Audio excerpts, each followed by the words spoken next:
define homeostasis as the maintenance of a constant internal environment. The way we maintain the temperature of a fridge or freezer, we have to maintain an internal environment in our body to make sure everything works properly. Now, there's two things that help serve this. Okay, it's the endocrine system and the nervous system. We discussed the endocrine system previously, and now just to sort of keep building on that picture, we're going to look at the nervous system and what role it plays.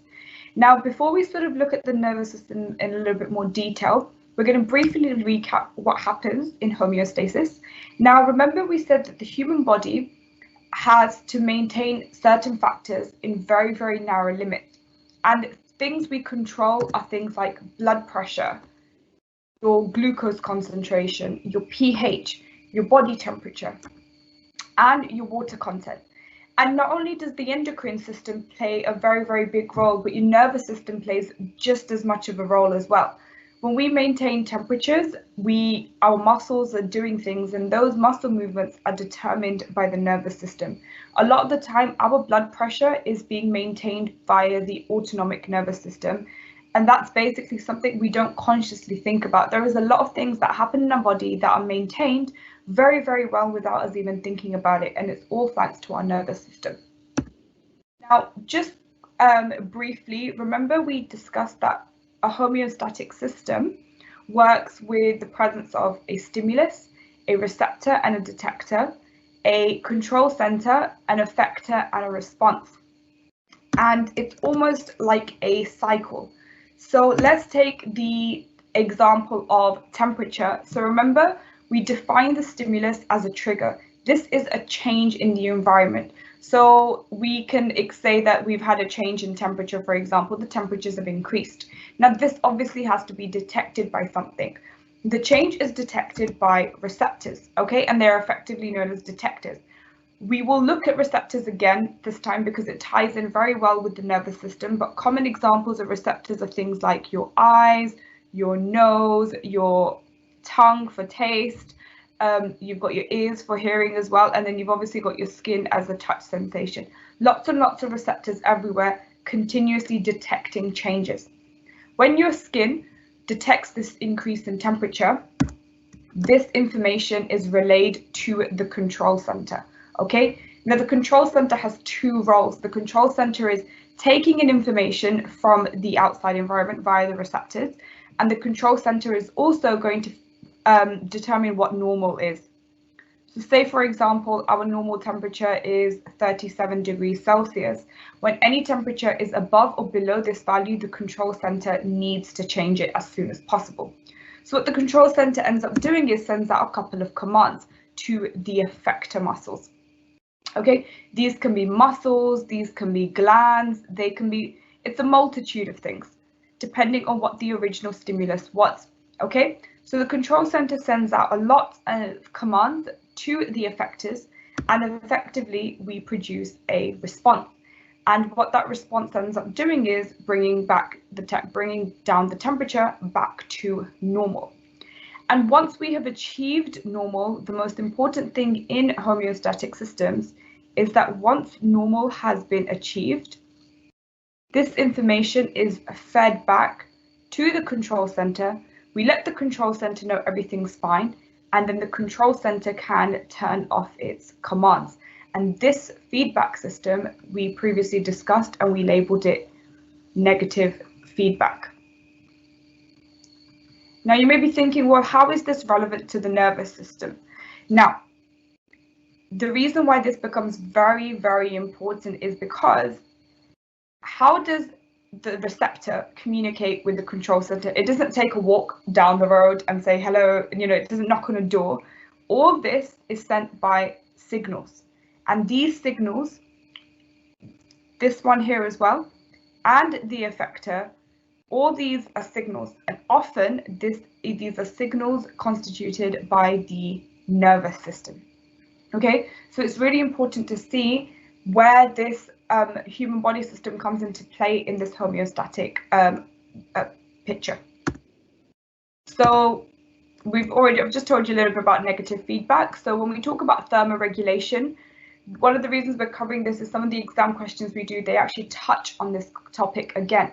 So if we take the example of when it gets too cold, your body does a couple of things.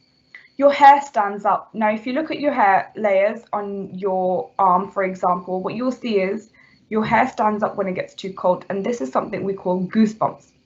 And the reason this basically happens is it's a protective mechanism. When your hairs stand up, they produce this insulative layer, okay? And what that basically means is, if we imagine a blood vessel running right under our skin that carries heat. Remember, when it gets too cold, we don't want to lose heat from our body. We need to retain as much heat as possible. So when this heat tries to escape this insulative layer, it can't do that, so the heat's retained.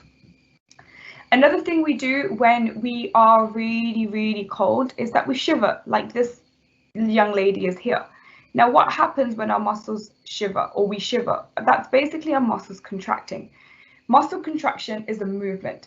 This requires energy in the form of ATP, and it's basically cellular respiration. And when we have cellular respiration, to allow muscles to contract, we produce lots and lots of heat, okay? And that helps the body warm up again.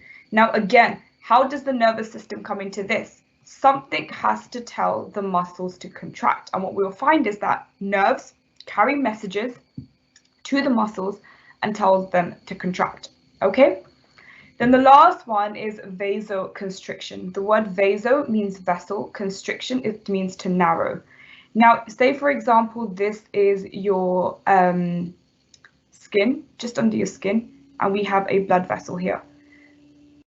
Now, like I've already mentioned, your blood vessels carry heat energy, okay? They carry heat.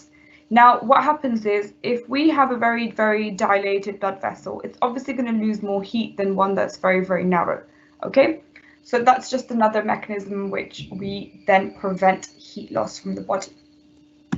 Now, again, on the flip side is when it gets too hot, your hairs will lay flat simply because we don't want to produce that insulated layer. We don't want to trap that heat. We want to let as much heat go. Now, sweating is another way in which we lose heat because the water particles carry heat, and that's basically then vaporized off the surface of the skin. And lastly, if we have vasoconstriction when it gets too cold, we have vasodilation when it gets too hot. Now, one thing I want to draw your attention to is when you get too hot or too cold, do you actively think about your hair lying flat, or are you actively telling your skin, can you produce some goosebumps? I'm really cold. Do you actively tell your body to sweat? Do you actively tell your blood vessels to vasodilate and vasoconstrict? No, because imagine if we had to do that for every single blood vessel in the body, it's not sustainable. We don't have time for that. So you can see that something is happening in the background that allows all of these mechanisms to take part in order to provide that homeostatic control. And this is all happening more than often because of the nervous system. And that takes us on very nicely to discuss what the nervous system is. And then what you can do is, when you retrospectively look back at it, you'll be able to realize, well, you know, we've got homeostasis going on, and this is what the nervous system is doing to sort of help with homeostasis. When we talk about the nervous system, as you guys have very correctly identified, we have the central nervous system here, and we've got the peripheral nervous system, okay? Now, your central nervous system contains the brain and the spinal cord, so it's in the center of the body. It's very easy to see. And then your peripheral nervous system, now the word peripheral means to be on the outside. Now, your peripheral nervous system is then everything else. So all this. And the best way to understand it is that your peripheral nervous system conveys messages back to the central nervous system, and then this is sent to the brain, and the brain initiates a response appropriately. And the nervous system is a very, very extensive system in the body. Like, the average number of neurons in the human brain are 100 billion. It's a remarkable organization of neurons. Now, like I was saying, CNS is your brain and spinal cord. they are going to take all the information coming in from the peripheral nervous system and process it accordingly.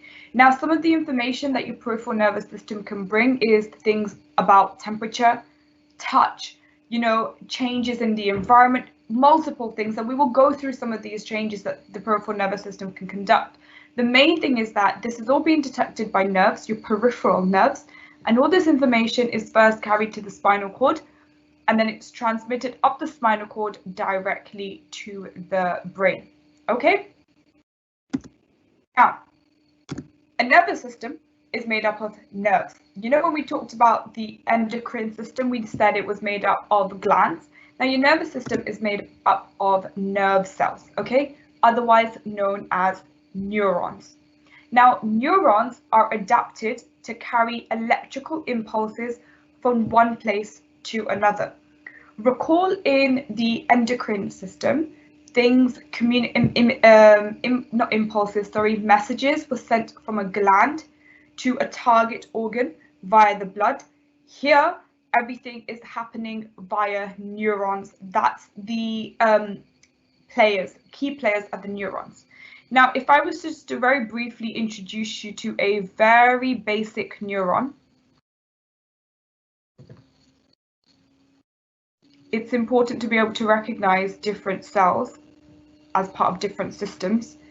Now, like we've already established, neurons will collect information and then project it across the body depending on what information they're carrying. Now, this is a very, very basic neuron, okay? They carry electrical impulses. That's the other thing. They carry electrical impulses. And I want you to retain all this information because I'm going to be asking you guys some questions in a very little while. They carry electrical impulses. These electrical impulses are very, very fast, okay? It's a very, very speedy system. Things happen almost instantaneously. Now, when we talk about a neuron, okay, we have to first of all look at this end. I prefer starting on this end. And what I'm drawing here is a dendrite, okay? This is just an extension of the neuron cell body. Now, this itself is the cell body, as you can see over here. Oops. And what we have is, remember, every cell body is going to have a nucleus. Remember, as you should know by now, that a nucleus contains all the DNA material of the cell, and it's obviously a very, very important structure. Now, this is your cytoplasm. So you just need to think about, it's like a standard cell with everything, but then it also has this long extension as well. Now, this long extension part of this neuron is called the axon. And this is where the message is going to be relayed across, okay? And obviously, you should also be aware that the outside, if it's a cell, this is known as the cell membrane, okay? I sometimes find it helpful to draw as we're going through it because then you become familiar with it too. And lastly, if the cell body is here, so this is the start of the neuron, this is the end, and this is called the nerve ending.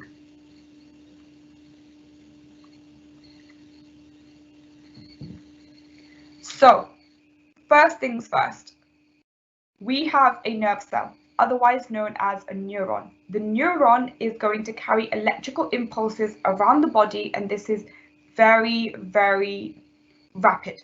It's a fast communication system, okay? When we talk about a neuron, we are talking about a standard cell, but with some fancy extensions. We have some dendrites here. We have a cell body, and the cell body contains a nucleus, which sits in a bunch of cytoplasm. We will also obviously have mitochondria present as well, and ribosomes, but we're not going to talk about that in detail. We just need to get the overall picture of what a neuron looks like. And we also have a cell membrane that kind of keeps everything together.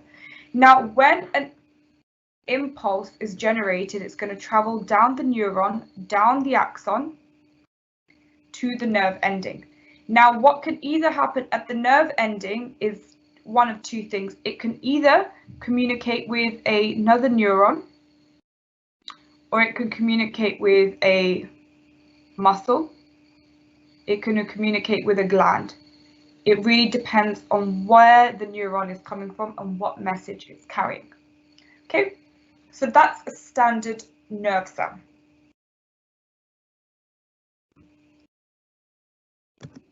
Now, that's a more prettier picture if you wanted something a little bit less artistic. So when you see this in your exam, you should immediately be able to recognize this is a neuron. Now, when we talk about, you guys may have this sort of question that we talk about neurons and then we talk about nerve cells. Now, I'd just like to clear up that when we talk about neurons, we're talking about an individual neuron, okay? It's one single neuron, okay? When we talk about nerve cell, as you can see very, very clearly in this diagram, it's a bunch of neurons piled together, wrapped up in a fancy little connective tissue, and that carries a nerve. So one nerve can contain multiple neurons. It's just the body's way of sort of carrying all these neurons together in a very, very succinct way, okay? Communication in the nervous system, because when we talk about the nervous system, we have to divide it up very, very sensibly. We've got receptors, we've got sensory neurons, we've got the CNS, we've got the motor neurons, and we've got the effectors. And this is how information travels down the nervous system, okay? Now, receptors are a group of specialized cells. They can detect a change in the environment, for example, a stimulus, and they produce an electrical impulse in response. Now, your receptors are basically all your sense organs. Your eyes contain photoreceptors, your ears contain hearing receptors, your nose contains sensory receptors, smell, your tongue for taste, and your skin for touch. These receptors are everywhere and they are conveying a lot of information via the peripheral nervous system. Now, key thing to remember is that your receptors detect a stimulus, and remember they're sensing things. So this information about changes in the environment, about stimuluses, is going to be carried to the central nervous system via the sensory neurons. And it's really easy to remember because if the sense organs are sensing things, they want to send this information via the sensory neuron, okay?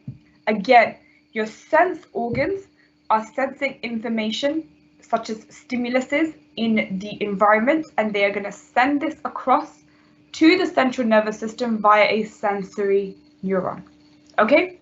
Now, then what happens is your central nervous system, which is your brain and spinal cord, is going to process this information and decide what needs to be done. If we've touched something really, really harsh, we want to move our hand away, okay? How do we actually move our hand away? Something has to come and tell our hand, yo, move your hand away. And this is done by the motor neurons. So your central nervous system sends a message via the motor neurons to the effectors to then initiate a response. And your effectors can be things like your muscles, it can be things like your glands. And an example, the reason I have these two weird and wonderful cartoons here is because when we talk about this, we can talk about muscle movement. If someone tells you to show off your muscles, you flex your arm, and that's basically a motor neuron telling your muscle to flex. When we salivate, that's basically neurons, motor neurons of some sort, telling our salivary glands to produce saliva, okay, in response to seeing a really delicious burger or something, okay? It's really important to have this system in your mind because it makes it very, very easy to then add on more information to this. So remember, we've got a stimulus. Now, your stimulus can be anything, any change in the environment, okay? This is detected by your receptors. Remember, we've said that the receptors are going to be either your eyes, they can be found in your eyes, your ears, your nose, your tongue, multiple places. Then these receptors are going to carry this, going to tell a sensory neuron, you need to go and tell the brain. The brain needs to do something about this, okay? And what effectively happens is the sensory neuron is then going to communicate this to the relay neuron. Now the relay neuron effectively, we have the brain in the middle of this as well. Then it goes to a motor neuron, and then the motor neuron then tells the effector what to do. Now the reason we talk about the brain is because we kind of need to produce the wholesome picture. But overall, all you should be able to say is that we've got a stimulus. It's going to trigger a detection via the receptor. The receptor conveys this information to a sensory neuron. The sensory neuron takes this information to the central nervous system. The central nervous system then commands the motor neuron to go to the effector and tell the effector what to do, and we initiate a response. Okay, very, very similar to what happens in the homeostasis system. Remember, we've got a receptor, we've got a detector, we've got a command center, we've got effectors. It's all the same picture, but different players. Now, the next thing we need to think about is, we're talking about your sensory neuron, okay? We're talking about your motor neuron, okay? Now,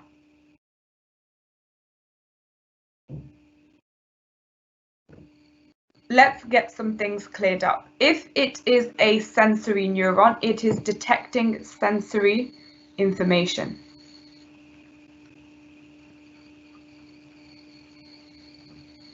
If it is a motor neuron, it is going to tell an effector to do something. It's going to go and communicate with the effectors. It's going to initiate some form of action. Remember, the word motor is associated with action, so that's how you can remember it. Now, the relay neuron is basically the communicator between the two. For some reason, the sensory neuron and the motor neurons don't like communicating with each other. They need a middleman, and your relay neuron is the middleman, okay? That's basically conveying information between A and C, okay? So to get from A to C, you have to go through B, and that's basically what's happening here. To get information from the sensory neuron to the motor neuron, this information is relayed via the relay neuron. Now, what do we have here? This is effectively a gap between two neurons. How are these neurons communicating with each other? Are they playing Chinese whispers? Are they shouting these messages across the body? No, they are communicating via a gap, and this is called a synapse, okay? It's really important to know that the synapse you guys were referring to is the junction between two individual neurons, and the nodes of Ranvier I was referring to is actually the gaps we see along the axon of a neuron. And I will continue to clear this up for you guys. You guys will have this information straight by the end of the lesson. Don't worry. Okay, so again, we're just painting an overall picture. You're learning about the system here. Now, when we talk about a sensory relay, a motor neuron, they all look a little bit different. Now, you don't need to know these off by heart. I just wanted to put this out here just to allow you guys to sort of get an idea of what's going on. So again, remember your sensory neuron, as you can see in this diagram here, is very much associated with a receptor cell. The receptor detects this change, and this is very, very rapidly sent through the sensory neurons to the relay neuron. Now, the relay neuron is going to pick up this information and throw it onto the motor neuron. The motor neuron, remember, is going to be carrying the command. It's going to more than often go to a muscle or a gland to initiate a response. Now, let me draw your attention to these here. Now, when we have an axon, right, an axon is basically covered by a myelin sheath, which acts like an insulator, okay? And that's very, very helpful when we have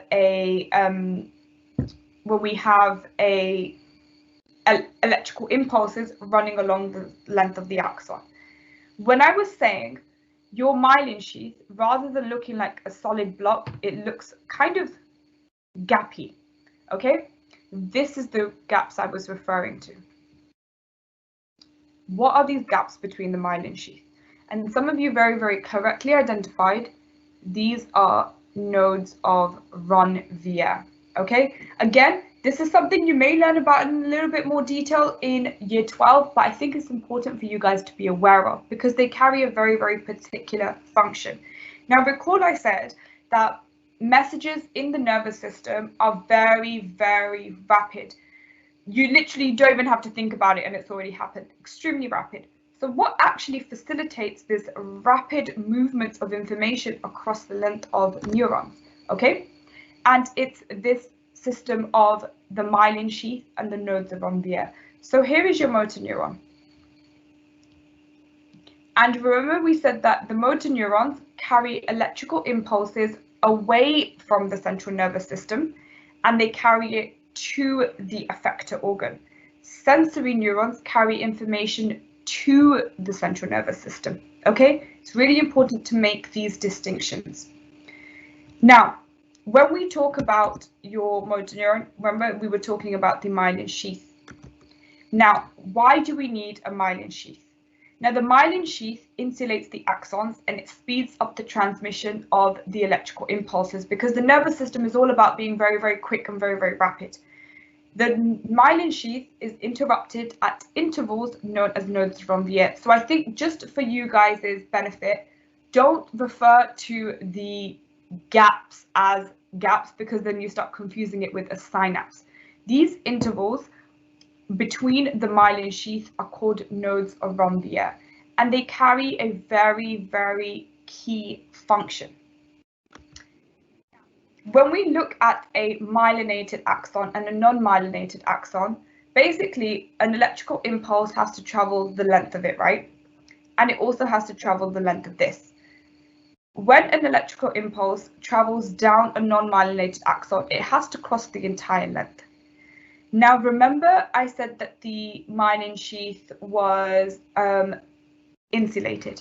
That means that if it's an electrical insulator, electrical signals can't actually pass through the myelin sheath.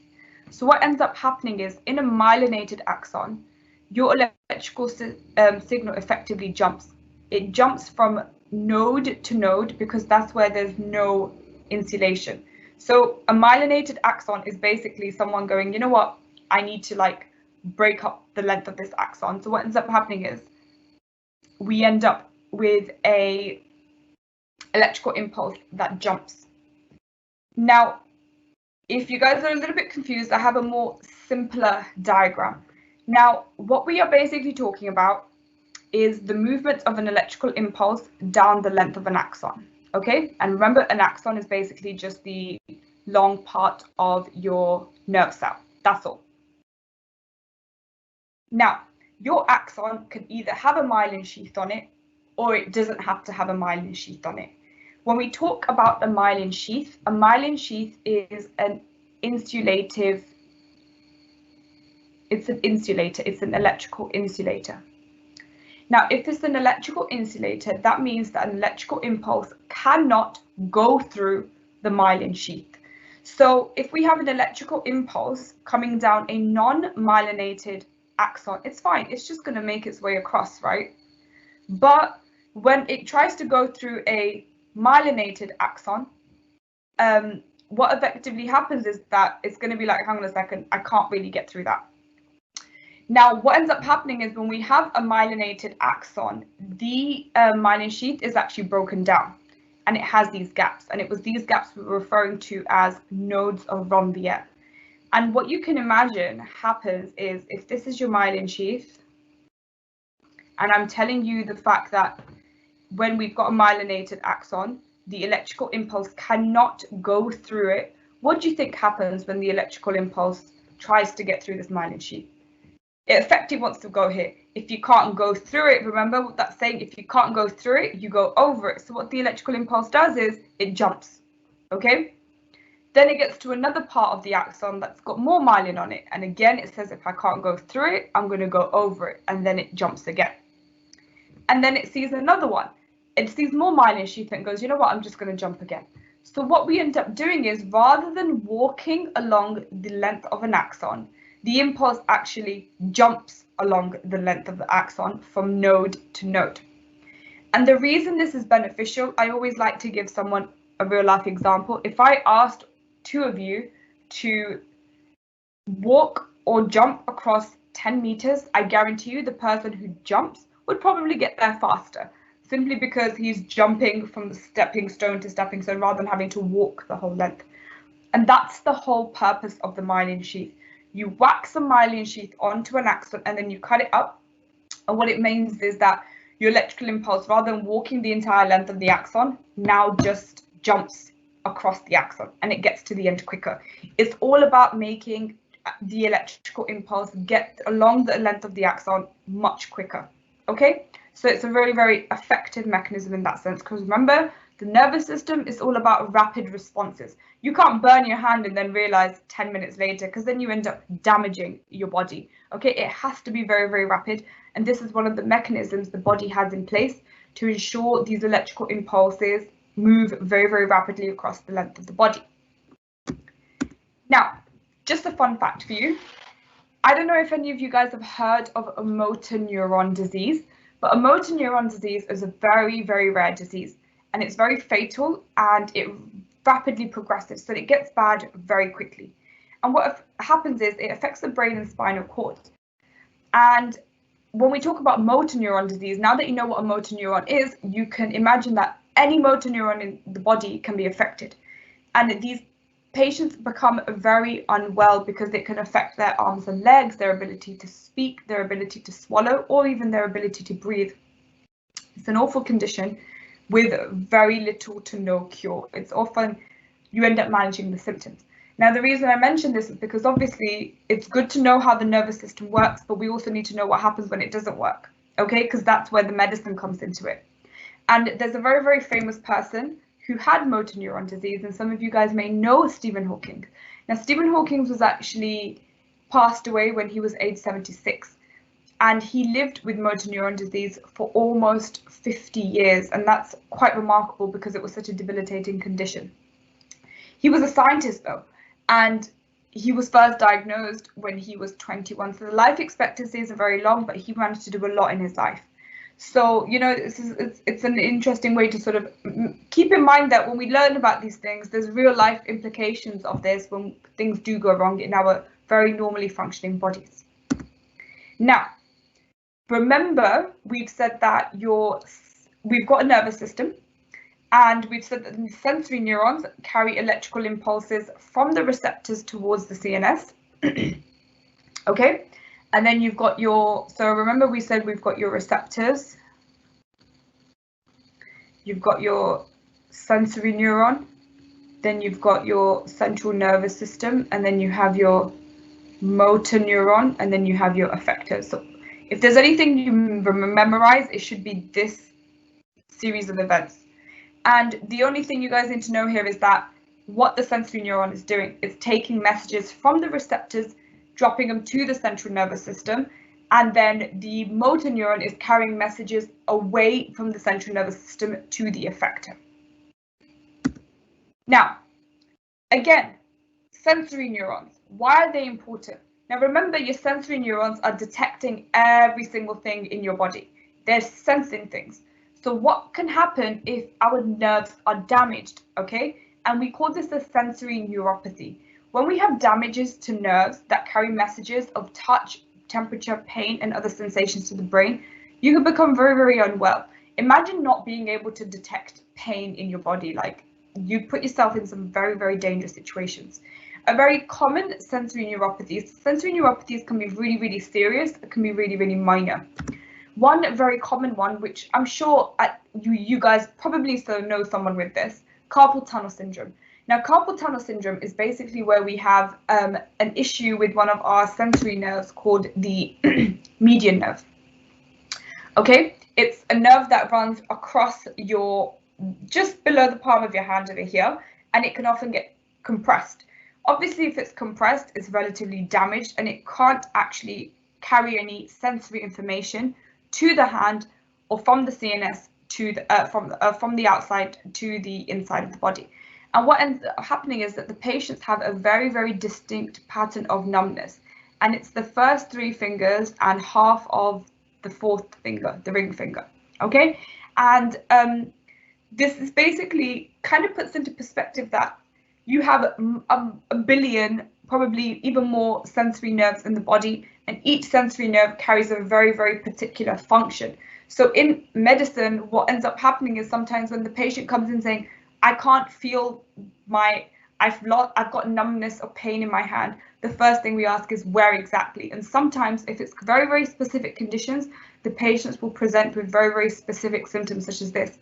If the patient came up to me and said, I'm feeling pain and numbness in the first 3 fingers, it's really bizarre, like I get pins and needles, I immediately start thinking carpal tunnel syndrome.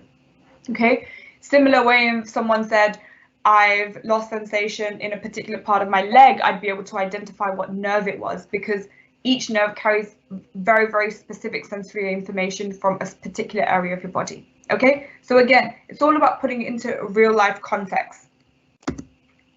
So I'm going to refer back to this again and again and again until you're effectively sick of it, because this is a very, very important timeline to remember. Remember, your body is going to be surrounded by receptors that are detecting stimuluses. Stimuluses are changes in the environment, okay? This is detected by a receptor, which is going to carry this information via a sensory neuron to the central nervous system. And the sensory neuron is then going to, so once the information has been conveyed to the central nervous system, the brain or the spinal cord, they're going to take this information on board and decide, what are we going to do? They then send a command via the motor neuron to the effector to initiate an appropriate response. Okay? Now, we've looked at individual neurons. We've looked at how neurons are specialized to make sure all these impulses are being carried in a very, very fast and efficient manner. The next thing we need to consider is, how do these neurons communicate with each other? And you guys very, very sensibly told me that a gap between 2 neurons is a synapse. And that's exactly how neurons communicate. As we've already established, neurons communicate with each other using junctions known as synapses. Okay, so whilst transmission along the neuron is done via an electrical signal, transmission between 2 neurons across the synapse occurs using chemical means. So again, to be really, really, really clear, a synapse is a junction between 2 neurons. This is how neurons communicate with one another. We have a presynaptic cell. So this is the cell before the synapse, and we have a postsynaptic cell. So this is the cell after the synapse. And the communication between these is at the synaptic cleft, okay? Now, this is obviously conveying the signal direction as well. What do we have over here? It says the drawing below shows a light-sensitive receptor cell from the eye. The structure labeled A, B, and C can be found in most animal cells. Name the structures labeled A, B, and C. Now, the key thing to getting this question right is to not be fooled by the fact that they've given you an eye cell, like a light sensitive receptor cell, and you start thinking, oh my goodness, I don't know anything. No, you go back to the basics of the cell. So if this was a standard animal cell, what is A pointing at? A is pointing at the lining outside of the cell, and we should be very comfortable in being able to identify that this is the cell membrane. Anything that's big, round, and sitting in the cell, we know is going to be the nucleus, okay? And we know that if the nucleus is a type of organelle, the organelles all sit in something called the cytoplasm. So regardless of which type of cell it is, it will always contain these 3 basic features. So cell membrane, cytoplasm, and a nucleus, okay? Now, it says describe as fully as you can what happens in the nervous system when this receptor cell is stimulated by light. So again, let's start from the receptor is going to be stimulated by the light. This is going to be detected by the receptor, and it's going to send information down the sensory neuron. The sensory neuron, and this will then go to the relay neuron. Now the relay neuron will connect the sensory neuron's information to the central nervous system. So it can be the brain or the spinal cord. Remember, if it's the eyes, it's going to be directly the brain. If it's somewhere else in the body, it will be the spinal cord first and then the brain. The brain processes this information, and it's then going to send this information out to a motor neuron, and a response will be initiated appropriately. Okay, so it's the same system.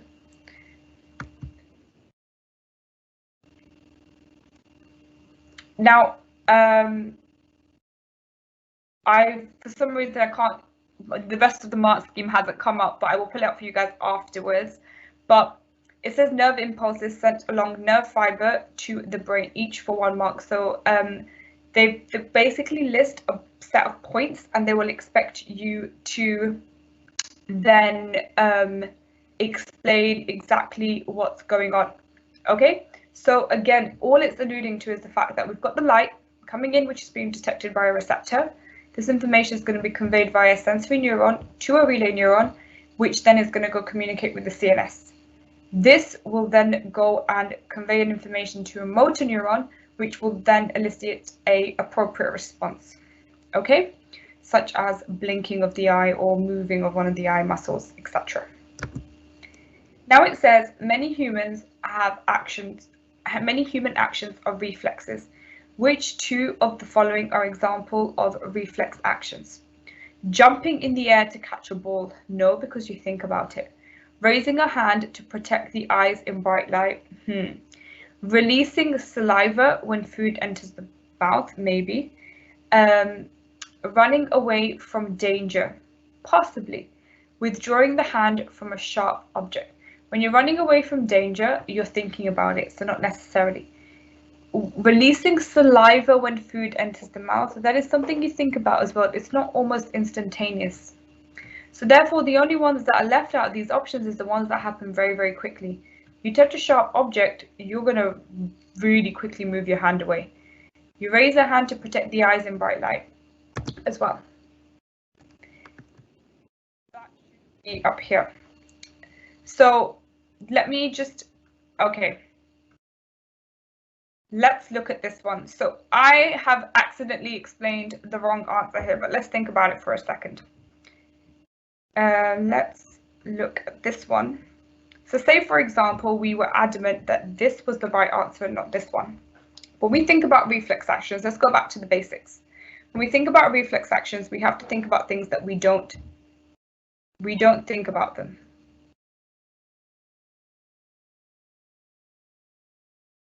Okay, we don't think about it. So although you may be thinking about food and thinking, okay, that is really yummy, but we don't actually think about salivating.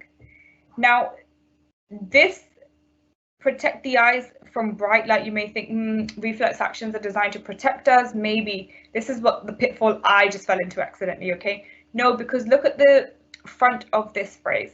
It's basically saying raising the hand. If you're raising the hand, you're thinking about it. Okay, so anything you think about is not a reflex action, which is why releasing saliva when food enters the mouth and withdrawing the hand from a sharp object is the correct answer. I do apologize for the confusion there, but I'm glad I made that mistake, because then we're really looking at what you have to think about when you think about reflex actions. Okay, so figure 1 shows how the size of the pupil of the human eye can change by a reflex action. So we have in figure 1A, we've got the pupil dilating, and we've got figure B where the pupil is constricting. So it says name 1 stimulus that would cause the pupil to change in size from A to B. So it's basically saying what would cause the pupil to go from this to this. So what do we know about normal? Remember we said that the pupil dilates in dim light and the pupil constricts in bright light. So how do we go from A to B? Well, if you went from a darkly lit room to a brightly lit room, or you turn the lights on.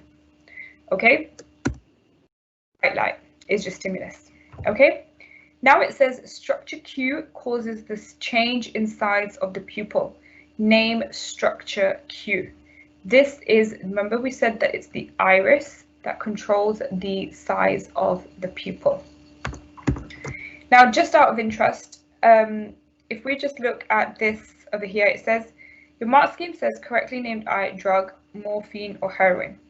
It's a shame I don't show a picture, but one of the ways in which we can see that a person has overdosed on heroin or morphine, which are otherwise known as opioids, is because they come in literally with pinpoint pupils. their pupils are literally the size of a pin. And it's very, very apparent that they've had an opioid overdose. Okay. Now it says, describe how structure Q changes the size, causes the change in the size of the pupil A to B. So in one of them, the structure, so in A, when the pupil is dilated, obviously we've got structure Q muscles relaxing, and here when it's constricted, the muscles are contracting. Okay, now we've got muscle contraction. So remember I was telling you about the radial and circular. So again, I was saying that's probably beyond what you need to know. All they want you to be, they're satisfied by saying muscle contraction, but when you get to A-levels, they'll probably expect you to know that it's radial and circular. Okay, so all we're asking is what causes the pupil to go from this size to this size, and it's because the radial muscles contract and they cause the constriction of the pupil. Figure 2 shows some structures involved in the coordination of a reflex action. So we've got neuron A and connected to a receptor. This is going to be detected by a sensory neuron, which is going to relay this information to the spinal cord. The sensory neuron is going to synapse onto a relay neuron via chemical distribution of acetylcholine, and the relay neuron will then synapse onto a motor neuron, which will then go and stimulate an effector. Okay, and that's basically what you end up describing. So if you could understand the workflow through this diagram, that's brilliant. So in terms of what they're looking for, receptor detects the stimulus. We can see that receptor detects the pressure, etc., etc. Neurons conduct impulses. So if I'm just going to, I'm not going to walk through it, but I'm going to highlight the key things I, as an examiner, would be looking for. The receptor detects the stimulus. Receptor generates electrical signals. This is conducted via the neuron. So neuron A is a sensory neuron. There is a synapse between the neurons, and this is a chemical, okay? And then you've got the neuron B, so identifying all the neurons, and neuron C, which is a motor neuron, okay? And then this is the effector, which carries out the response. Key phrases. You can write me 2-3 paragraphs, but if I don't see these words that I've highlighted, then I'm not interested. Question 12. In this question, you will be assessed on using good English, organizing information clearly, and using specialist terms where appropriate. So let's try and write this one together. Body temperature is monitored and controlled by the thermoregulatory center in the brain. Describe what happens in the body to keep the temperature constant. So let's have a look. So the first point we want to ideally make is the idea that body temperature is controlled by the thermoregulatory center in the brain. When temperatures increase, okay, this is going to be detected by the thermoregulatory center, and your body will do certain things. So if the temperature increases, remember we said there was 3 things that's going to happen. We were going to have vasodilation. We were going to have hairs flatten, and we also have sweating. Okay, and what you want to basically say is that this change in temperature is detected by your receptors. The receptors convey this information to the command center, which is the thermoregulatory center, which then sends out signals via the effectors to lower the temperature. So the effectors will then cause vasodilation in blood vessels, hairs will lay flat, and then we will also sweat. Now, the other thing you must mention in all of this is the concept that once the temperature has come back to normal, negative feedback mechanisms will report back to the command center, which will then turn off its messages to the effector and ensure that normal homeostasis is maintained.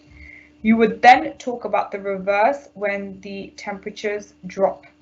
So remember, when temperatures drop, we have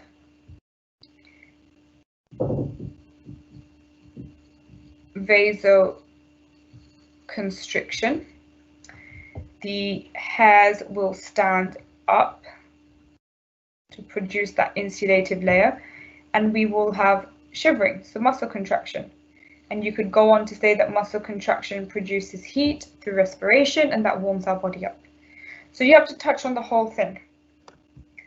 So look at some of the things they are saying here, and we will probably mention all these things as well. So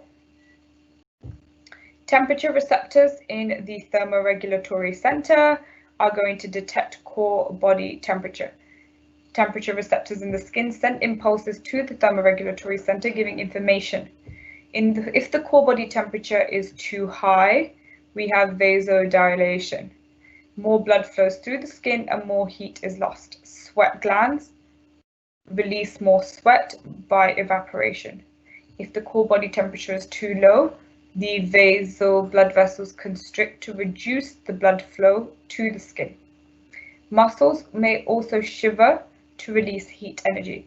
One thing I'd like to draw your attention to, so again, it's all the points we've already mentioned, is the reason why we have vasoconstriction, if any of you guys know, is that we basically don't mind our hands going really, really cold, because we need blood being diverted to your key organs like your brain and your heart to make sure they don't lose perfusion when it gets really, really cold.